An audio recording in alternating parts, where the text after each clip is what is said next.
Hello बच्चों, आप सभी का ओपी क्लासेस में फिर से एक बार स्वागत है। आप लोग जो भी बच्चे पहली बार वीडियो को देख रहे होंगे, चैनल को सब्सक्राइब जरूर कीजिएगा, जिससे हमारे द्वारा भेजे गए वीडियो का नोटिफिकेशन आप सबको पहले मिले। आज हम आप सबको इस वीडियो में ऐसे प्रश्न को बताने जा रहे हैं जो बोर्ड एग्जाम में बहुत ही मोस्ट आईएमपी है। ये अधिकतर आपको एग्जाम में क्वेश्चन पूछता है, लगभग हर बार कहीं न कहीं माने तरीके से उठा करके कोई प्रश्न को आपको दिया जाता है इसमें से कि सिद्ध कीजिए कि √5 एक अपरिमेय संख्या है। अब ये √5 की जगह √3 हो सकता है, √2 हो सकता है, √7 हो सकता है, लेकिन आपको एक अपरिमेय संख्या सिद्ध करने के लिए देता जरूर है। अब आप कहोगे सर आपको कैसे पता है, पेपर आप ही बनाते हो क्या? तो ऐसी कोई बात नहीं है, पेपर हम नहीं बनाते, लेकिन मुझे 10 सालों से एक्सपीरियंस है कि क्वेश्चन इस प्रकार के बनते हैं जरूर। एनसीईआरटी तो आपके लगभग अभी 3 से 4 साल ही हुए हैं लागू हुए, लेकिन जब से लागू हुआ है एनसीईआरटी पैटर्न, तब से आपको क्वेश्चन ही अधिक बार देता है। इसमें आप अच्छे से समझेंगे, थोड़ा सा आपको समस्या होती है इस क्वेश्चन को समझने में, लेकिन मैं पूरा कोशिश करूंगा कि आपको सरल से सरल बनाने का प्रयास करूंगा ताकि आप सबको समझ में आ जाए। यदि एक प्रश्न को आप सिद्ध करना जान लेंगे तो इस तरीके का जो भी प्रश्न रहेगा उसको आप बहुत अच्छे से करना जान जाएंगे। तो आइए हम लोग हल करते हैं। सिद्ध करना है कि यह एक अपरिमेय संख्या है। ध्यान देंगे, यहाँ हम लोग इसको लिखेंगे माना, देखिए माना √5 एक परिमेय संख्या है। परिमेय और अपरिमेय की बात हमने पहले ही आपको कर दिया है कि परिमेय संख्या और अपरिमेय संख्या किसे कहते हैं। तो देखिए इसमें √5 एक परिमेय संख्या है। अब आप कहोगे कि सिद्ध करना है अपरिमेय और मान रहे हैं परिमेय, तो थोड़ा सा शब्द रखिए, अभी सिद्ध होगा कि अपरिमेय कैसे है। ठीक है, हम इसके अपोजिट माने विपरीत माने रहे हैं। यहाँ पे थोड़ा सा हल करने का जो तरीका होगा, अब आपको लगेगा ना कि √5 को हम क्या इसमें दिखाएं, क्या कर दें कि सिद्ध हो जाए, अपरिमेय हो जाए। तो कुछ ऐसे शर्त है यहाँ पे कि हम जब कहेंगे ये परिमेय है तो इसका कुछ शर्त होगा, और जब वो उस शर्त को फॉलो नहीं करेगा तब हम कहेंगे भैया जब इस शर्त को फॉलो नहीं कर रहा है तो ये परिमेय संख्या नहीं है, और जब ये परिमेय नहीं होगा तो क्या कहलाएगा? अपरिमेय कहलाएगा। जैसे मान लीजिए उदाहरण के लिए छोटे से थोड़ा सा हम एग्जांपल आपको देना चाहेंगे कि क्या करना है। जैसे हम कहें सेब ले लिया जाए और उसको बंद करके किसी कपड़े से ढक दिया जाए और बताया न जाए, दिखाया न जाए, माने कहा जाए आपसे कि भैया ये सिद्ध करो कि ये संतरा है, और करो कि सिद्ध किया जाए कि ये संतरा है। अब उसको हमने मान लिया कि भाई ये सेब है, माने विपरीत मान रहे हैं। अब उसको जब हम लोग खाएं, माने खाने के बाद आंखें बंद करके आप खाओ, तो देखिए उसके लिए तो खैर आपको संतरा और सेब में काफी परिवर्तन है, लेकिन यहाँ हम थोड़ा सा एग्जांपल देना चाहेंगे कि अगर उसको खाएंगे वो हमें खट्टा अगर महसूस लगेगा तो भाई हम मान तो लिए हम सेब है, लेकिन वो खट्टा लग रहा है तो इससे सिद्ध हो रहा है कि सेब खट्टा नहीं होता, भैया क्या होगा? संतरा होगा। अब वैसे तो आपको सेब और संतरा तो टच करने से ही पता चल जाएगा कि भाई सेब कैसा है, वो संतरा कैसा है, लेकिन हमें यहाँ पे यही बताना है कि हम जो मानेंगे उसकी अपोजिट मानेंगे, और उसका कोई शर्त वहां पे होगा कि ऐसा आना चाहिए, लेकिन ऐसा नहीं है, इसलिए क्या है? अपरिमेय है। तो आइए ऐसे बात करने से पता नहीं चलेगा, इसको सॉल्व करते हैं हम लोग। माना कि √5 एक क्या है? परिमेय संख्या। तो √5 = P/Q। अब आप कहोगे ये क्यों लिखा गया? हमने कहा था कि परिमेय संख्या ऐसी संख्या होती है जिसे हम P/Q के रूप में व्यक्त कर सकते हैं। अगर हम लोगों ने √5 को परिमेय संख्या माना है तो निश्चित रूप से इसको हम P/Q लिखेंगे, और यहाँ लिखेंगे जहां P तथा Q सहअभाज्य संख्या है, सहअभाज्य संख्या है। अब आप कहोगे कि सहअभाज्य का मतलब क्या होता है, ये बताओ आप।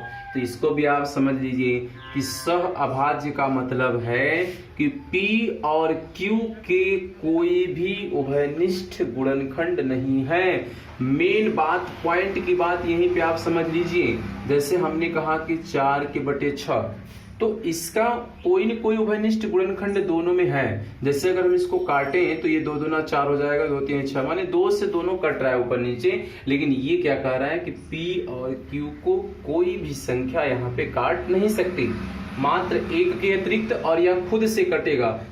अभाज्य संख्याएं ये हैं। अब देखिए यही चीज हम यहाँ पे आपको बताना चाहेंगे कि शर्त हमने पहले ही रख दिया कि PQ क्या है भैया, अभाज्य संख्या है।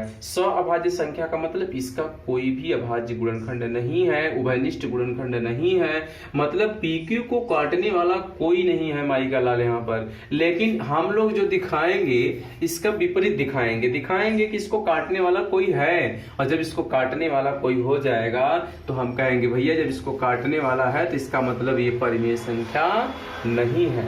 देखिए तो इसको हम लोगों ने माना कि P बटा Q, जहां PQ क्या है, सहभाज्य संख्या है। या लिखेंगे दोनों पक्षों का वर्ग करने पर, आप जब वर्ग करोगे तो √5 का वर्ग करोगे, स्क्वायर बराबर P बटे Q का होल स्क्वायर। तो स्क्वायर करिए, करड़ी 5 का स्क्वायर करोगे तो क्या मिलेगा 5, और ये हो जाएगा P स्क्वायर के बटे क्या हो जाएगा Q स्क्वायर। ध्यान दीजिएगा बात को, किसी भी हम संख्या का जो रूट का स्क्वायर करते हैं वो √3 का जब गुणा करेंगे तो हमें 3 मिलेगा। √2 का हम √2 में गुणा करते हैं तो उसका 2 मिलता है। √5 का √5 में गुणा करेंगे तो वो 5 मिलता है। माने किसी संख्या का 2 बार करड़ी में गुणा करेंगे तो मात्र करड़ी हट जाता है। इसी प्रकार करड़ी 5 का स्क्वायर करेंगे तो 5 आएगा। P स्क्वायर को आप लिखोगे P गुणे P तो P स्क्वायर, Q का स्क्वायर करोगे तो Q स्क्वायर आ गया भैया। अब यहाँ हम लोग क्या करेंगे, देखो ध्यान दीजिएगा, अब इसको हम इस तरफ ले चल रहे हैं, ठीक है। या इसी से आप समीकरण बनाना हो तो समीकरण 1 बना दीजिए। अब हल करते हैं, Q का इधर गुणा करेंगे तो ये हो जाएगा हमारा 5Q स्क्वायर बराबर P स्क्वायर। अब 5 को पक्षांतर करते हैं, Q square is equal to P square बटे क्या 5। अब यहाँ हम क्या लिखने जा रहे हैं, नहीं खैर यहाँ ना रखिएगा, समीकरण नंबर अभी यहाँ मत दीजिएगा, यहाँ देते हैं जहाँ तक हल होने वाला है। अब यहाँ से लिखेंगे हम लोग, चूंकि यहाँ लिख रहे हैं चूंकि P स्क्वायर, या ऐसे लिखिएगा चूंकि 5P स्क्वायर को विभाजित करता है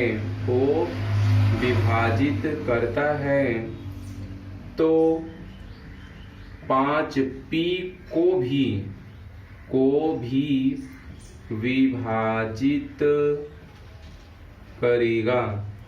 विभाजित करेगा।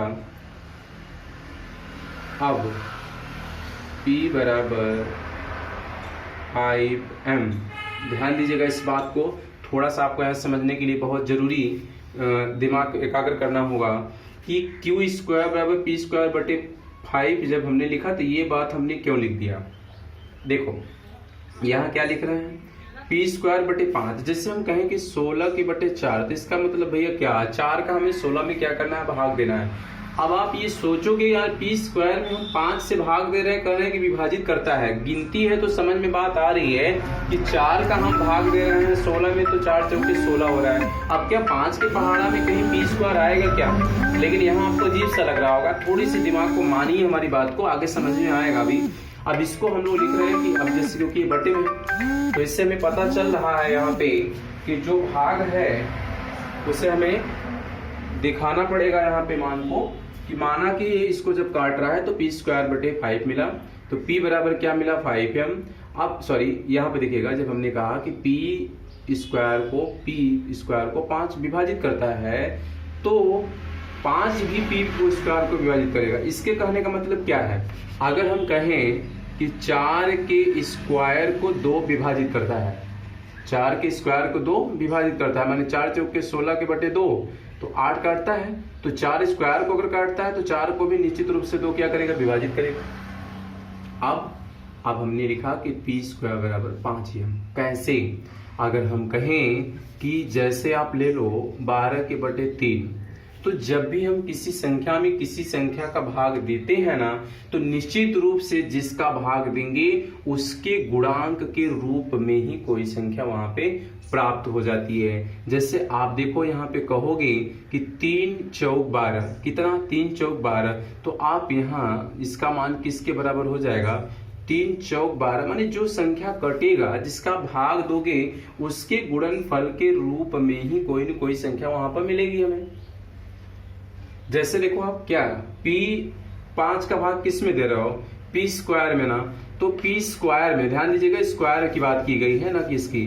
जैसे यहाँ हम आपको ले लें कि 12 के स्क्वायर बटे 3, ऐसा तो आप 12 बराबर कितना होगा भैया 144 बटे 3, भाग दोगे तो कितना मिलेगा, देखो ये 3 चौके 12 और 2 बचा 3 अट्ठे 24, माने जो 48 है इसमें निश्चित रूप से 3 आया होगा, 16 3 48, माने कहने का मतलब है 3 गुणे कुछ भी आएगा लेकिन 3 के साथ में जरूर आएगा।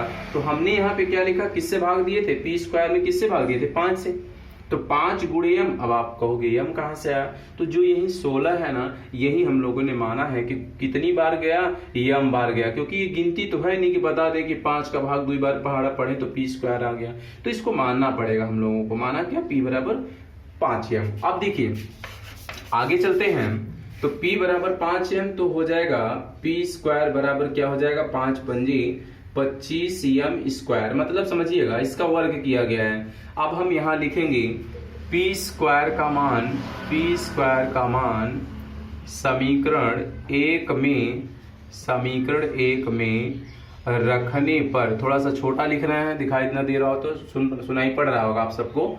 p स्क्वायर का मान कहाँ रखना है, समीकरण 1 में। देखिए यहाँ लिखते हैं q square is equal to p square का टोटल मान रखेंगे हम 25 का m स्क्वायर बटे 5, है ना ये चीज। अब आप 5 से इसको काटोगे तो 5 पंजे 25 हो जाएगा, 5 को पक्षांतर करोगे q स्क्वायर के बटे 5 बराबर हो गया m स्क्वायर। अब देखो अब यहाँ हम फिर लिखेंगे, चूंकि 5q स्क्वायर को विभाजित करता है, इसलिए या लिखेगा विभाजित करता है, तो 5q को भी विभाजित करता है, अर्थात 5p तथा q का उभयनिष्ठ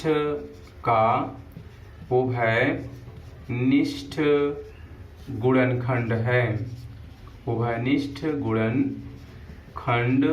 है। अब देखिए हमने शुरुआत में ही आपको बताया था कि p तथा q सह अभाज्य संख्या है। कहने का मतलब ये था हमारा कि p और q का कोई भी अभाज्य गुणनखंड में जो उभयनिष्ठ गुणनखंड है कोई भी नहीं है, जबकि हम लोगों ने जो सॉल्व किया है उसमें बताया है कि p का भी गुणनखंड 5 है और q का भी गुणनखंड 5 है, मतलब दोनों को काटने वाली संख्या कौन है, 5। जबकि ये कह क्या रहा था कि जब परिमेय माने थे तो परिमेय में कहा गया था कि इसको काटने वाला कोई नहीं है, लेकिन हम लोगों ने क्या दिखाया है कि इसको काटने वाला 5 है। इससे ये स्पष्ट होता है कि √5 क्या है भैया, परिमेय संख्या नहीं है बल्कि एक अपरिमेय संख्या है। तो आज के लिए इस वीडियो में यहीं तक। नीचे आप लिखिएगा कि अतः p तथा q √5 एक परिमेय संख्या नहीं है बल्कि अपरिमेय संख्या है जो हमारी कल्पना का विरोध करता है। ठीक है।